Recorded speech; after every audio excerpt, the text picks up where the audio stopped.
Arise Prime Time, where we offer perspectives on the news and talking points of the day.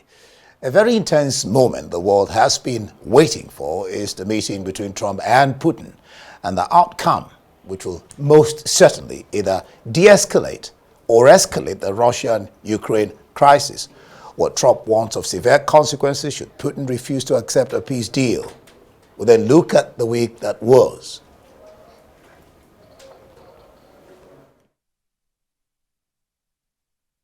Well, our team of analysts, Professor Adeniyi, who will be joining us today, Professor of Communications at Bayes University, Abuja, Ambassador Hassan Mohammed Hassan, former Deputy Ambassador to the U.S., and Iroegbu. They join us on Arise Prime Time. Gentlemen, glad to have you join us on the program. Thank you. Thank you very much. All right, so, like I said there, we're waiting with bated breath what the outcome of the meeting is going. Let me start with you, Ambassador Hassan. Already there are protests by Alaskans over this bilateral meeting. Their angst is that Zelensky should have been included ab initio. Quite okay. They might feel Zelensky should be included ab initio.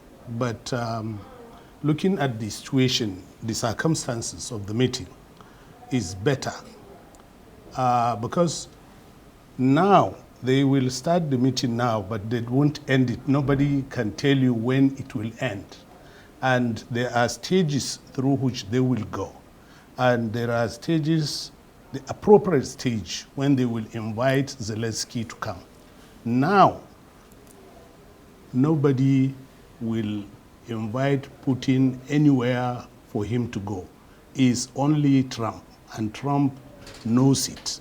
So Trump has invited Putin to come. Putin has agreed, and they are now there. All right. Trump says he will make he says he will make it a priority to achieve a ceasefire in Ukraine during these talks. How much of a possibility do you think that is or will be? Thank you. It's a possibility to first the part of Zelensky not being there.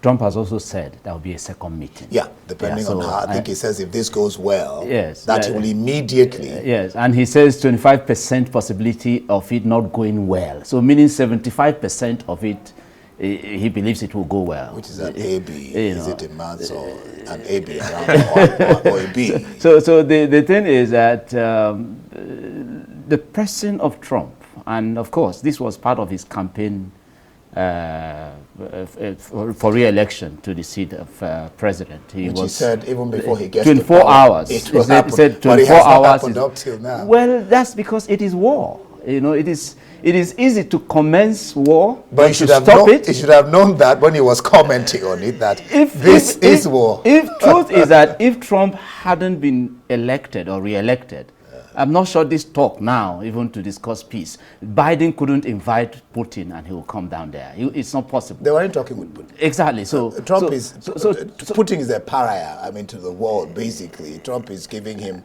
a leeway. I'm not part of that.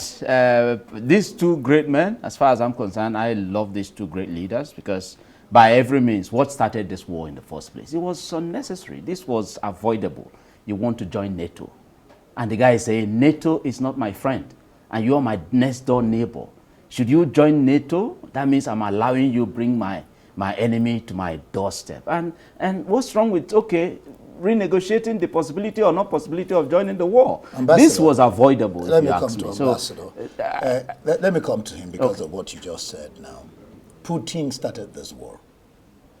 What he just said now, what's your sense of it?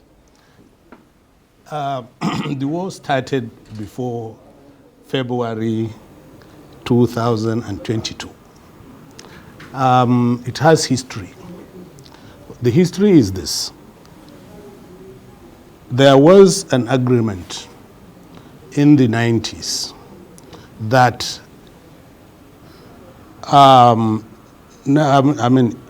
NATO will not expand to the level which they found themselves now. So many neighbors of Russia are gradually and becoming members of NATO, and they are bringing NATO closer to Putin. Putin didn't like it, and he told them, and they violated a treaty. So that was the beginning of the war. In 2014, there was Crimea. He annexed Crimea. And in 2022 February, he annexed about 15% of the border, the contiguous border of Ukraine to Russia. And right now, he has over 22% of Ukrainian territory. So Ukraine will have somehow itself to blame, because if somebody has shown you that I am not comfortable with what you're doing. Is Russia supposed to decide for a sovereign nation which organization to belong to? No. I mean, you can come in. Yes. That's the point, because Russia is the aggressor here. Are they supposed to tell me as a nation which organization to belong to? No, you see, while I agree that Ukraine enjoys its sovereignty and that there shouldn't be external influence about its decision, what organization to join and all of that. But you see, there's something that you ought to be real when you're making decisions.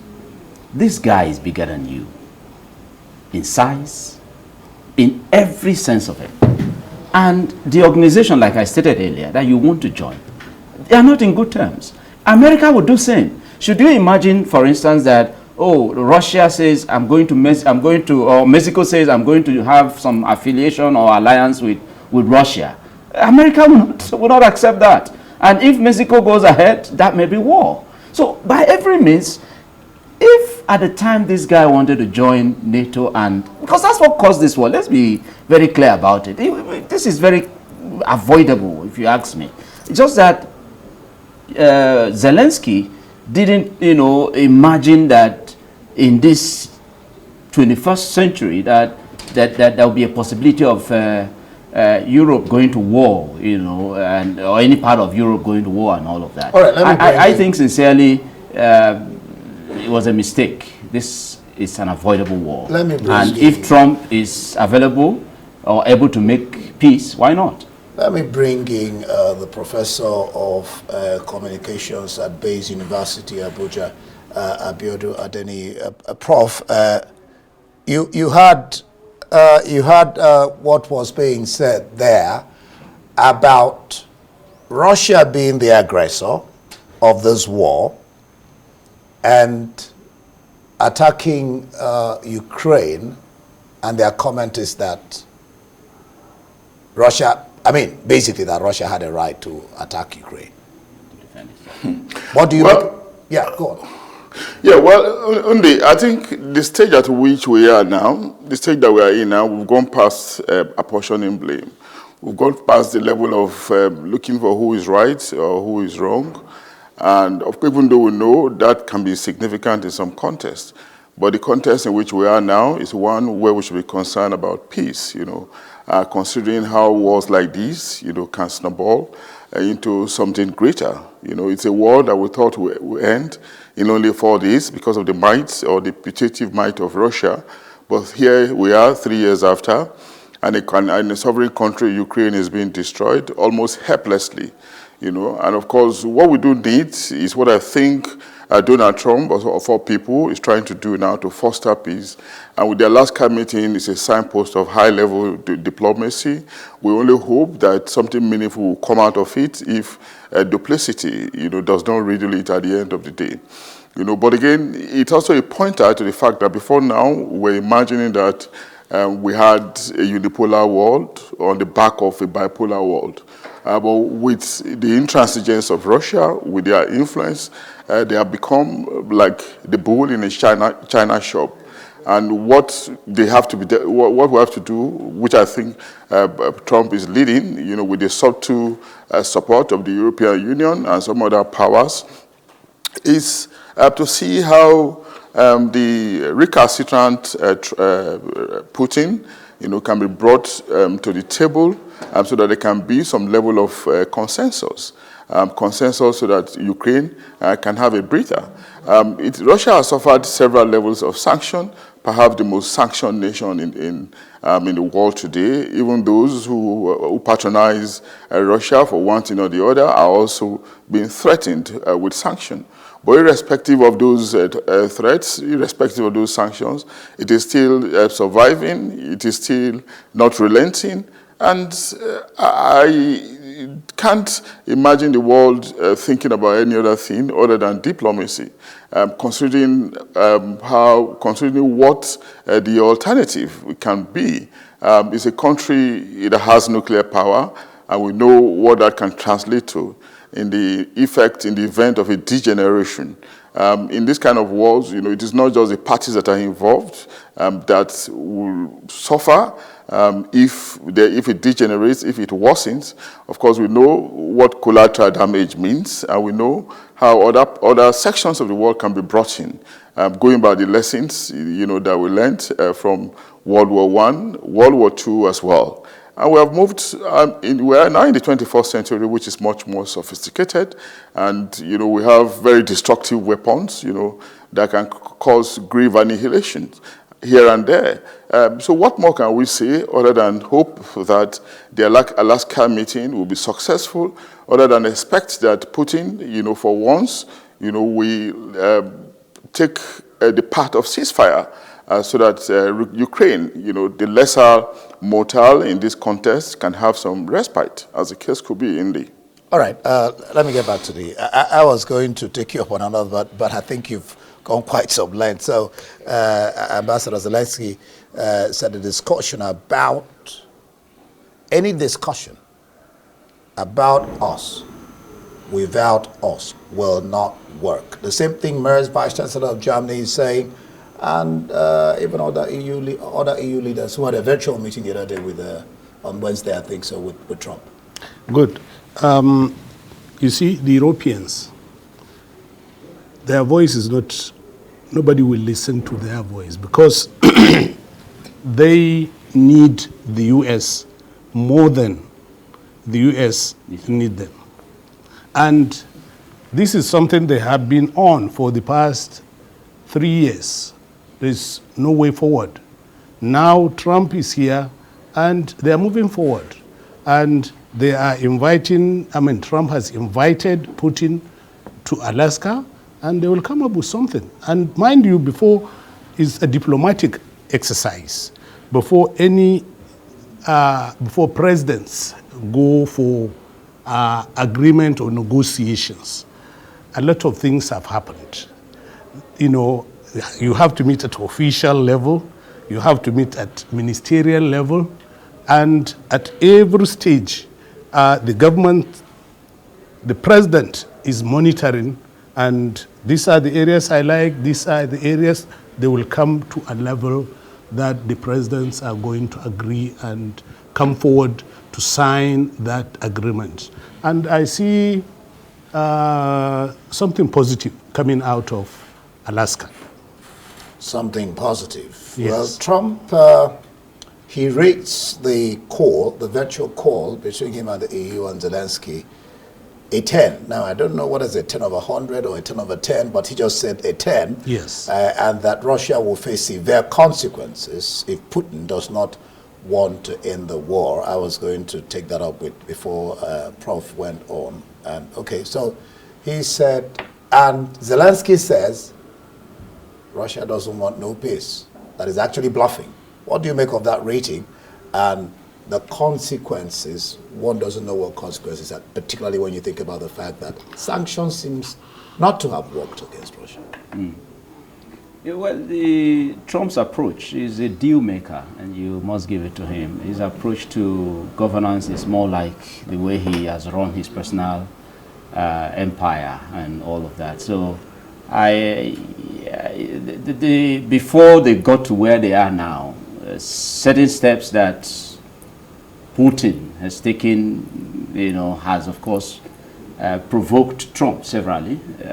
We have heard him use some harsh words on Putin in the last few weeks, going to some of the actions and all of that Putin has taken. Because for me, I've seen Trump as one who is deliberate in his action, to end this war. The killings and all of that. For me, I also think that it was a proxy war, really, that was embarked upon. Beyond the NATO thing, the then president of the United States of America, if not that, there was something personal between him and Putin, possibly.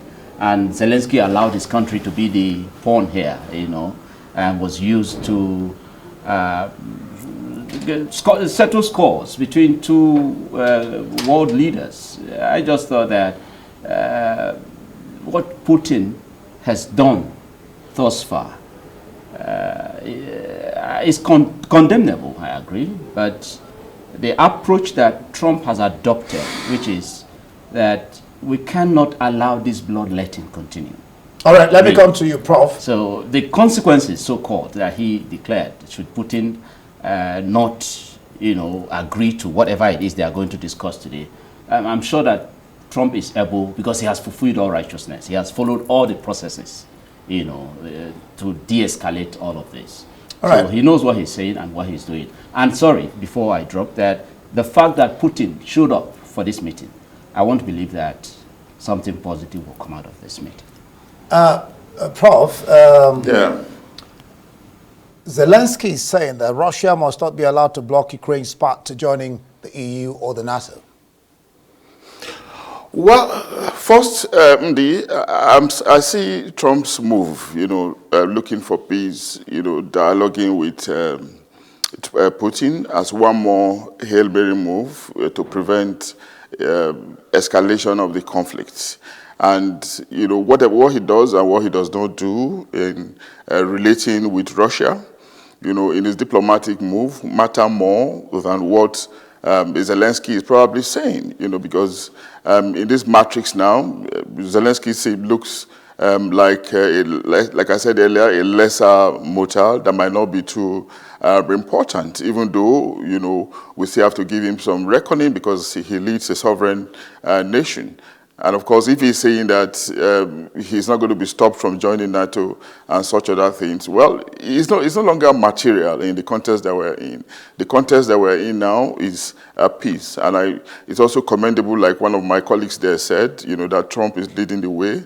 Again, on the back of his promise, his election promise that he was going to end the war, even sooner than he's presently trying to do. Well, we have to give kudos to him, for trying to live up to his promise. And I don't see him giving up as well, irrespective of what happens in Alaska. It's a move. It's a meeting that is born to yield some results, because they haven't met in the last 6 years, and these are not friends in regular times, So if they are meeting at all, we should expect that something positive will come out of it, and overall, it's going to be good for the world. Okay. Yeah. Well, you answered one of my questions there. Well, why I asked that question? Yeah. There is a discussion already about the possibility of the U.S. and the European powers offering security guarantees to Ukraine, even though U.S. is not disposed to, that security will not be about NATO.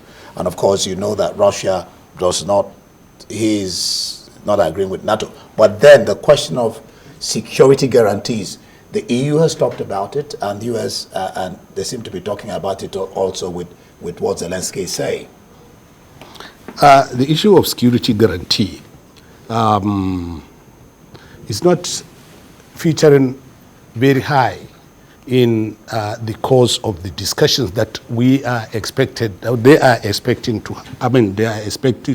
to discuss in Alaska. What they are expected to discuss in Alaska is ceasefire, the bloodletting. So I think the issue of security guarantee. One, because they're looking beyond these meetings. They're looking ahead. Yes, it might come, but it will be later. It won't take place now. Yeah, they're looking ahead. Yes, it might come later. But now what they are focused on is the bloodletting, killing of people, over 7,000 last week. He's not, Putin has, I'm sorry, Trump has said that he is not happy with that. And he wants ceasefire. So now what nature will the ceasefire assume? That's the discussion. Is it 30 days, 40 days, or a permanent ceasefire? And there must be quid pro quo in the discussions and negotiations that will take place. And already the Russian delegation, without coming to the meeting earlier, without preempting everything, they said the meeting will last at least 6 to 7 hours. Trump has said in 5 minutes he will judge and see the body language of Trump, and that will determine of Putin, and that will determine how far they will go. So everything seems to be choreographed. Can I even read the body language of Putin, who is regarded and known as one of the most intelligence officers? I mean, the talk is that. Top KGB man. Yeah, the talk is that, because this meeting, it's going to be first Trump and Putin, then later the officials of both sides will come in. Right. So the fear is that Putin, being an intelligence person, could dribble Trump. You see, just like the first tenure of Trump, recall the it was same kind of thing the that happened banter in the first between him meeting. and the North Korean guy, Right. and eventually they ended up exchanging love letters and all of that. I give it to Trump. He has the talent to engage when it comes to deal making. It doesn't matter that Putin is a top KGB and possibly more experienced, but in this matter now, it depends on what you're coming with. Trump is genuine about wanting to end this bloodletting. The issue of security guarantee and all of that, of course, ceasefire, if they are able to achieve ceasefire, that's security already on the table, because from there you can now begin to discuss peace and all that. I will never give room for any opportunity to underestimate Trump. Trump is a smart guy, and he has shown the capacity to indeed engage when necessary. And this case, I want to believe that those who are doubting his ability and all of that will probably have a rethink eventually. We'll watch as events play out at Alaska, where even the protesters said they will continue with the protests while the meetings are going on. Thank you, Professor Adeniyi, in our offsite studio, and of Bayes University, Professor of Communications, Ambassador Hassan, Mohammed Hassan, former Deputy Ambassador to the U.S., and Iroegbu, for being on prime time to talk about this meeting between Trump and Putin, which has wider implications, world implications. Okay. Well, that's it for this edition of Arise Prime Time. Do join us again next week. From me and the entire team here in Abuja, goodbye, and thank you for watching.